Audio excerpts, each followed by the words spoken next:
All right, time to welcome in Jason Canfora with more on this. And looking at the Bengals, chance we see the AFC champs bring back some of those familiar names in free agency, just as I mentioned there, JLC.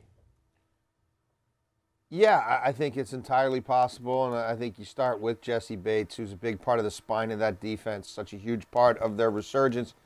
You need a Jesse Bates in the modern NFL, especially in the AFC with all these quarterbacks. You need a free safety who can cover ground, who has ball skills, who can be disruptive in the passing game. They have about, I don't know, 70-odd million in cap space.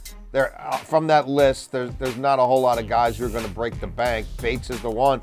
And there's always the specter of the franchise tag, which while the safeties numbers have gone up in recent years, it's certainly far less draconian a figure than what you're going to look at some other positions. So I have a hard time thinking he leaves. They've got to upgrade the offensive line. I expect that to be a focus of the draft, but there could be a calculated free agent signing or two. Someone like Orlando Brown, who they saw in that division for years with the Ravens, now with the Chiefs, would be a nice upgrade for them at tackle. And then, yeah, Ogunjobi, Uzama, both making about $6 million a year. Ogunjobi now dealing with an injury rehab. He obviously had his season end in the playoffs. I could see a reunion with those guys as well. You mentioned it, the cap space, I think, is top 5 in the NFL as it stands heading into the summer there. But looking at Mike Brown, in the past, he hasn't spent that money. But are you expecting that to be different this time around?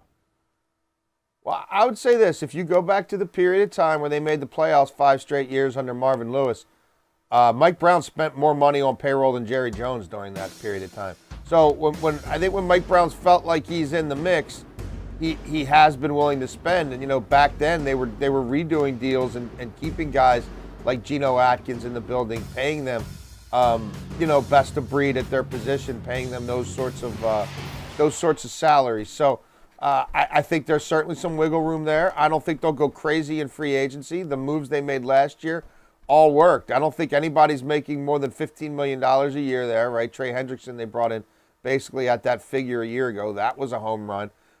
So I do expect them to add at least one veteran offensive lineman in free agency. And the reality is I think they have 9 draft picks as well. I've said this before. I'll say it again. If they wanted to draft nothing but offensive and defensive linemen, I wouldn't be against it. And for a team that doesn't have that many holes, if you want to draft get some younger D tackles in the mix, and you want to draft 6 offensive linemen, you'll probably hit on a couple of them, and that's what they've got to focus on. Do you want a sports network that delivers everything that matters about the game? The highlights, the picks, the instant analysis, no yelling, no fake debates, no politics. Hit the subscribe button and never miss a moment.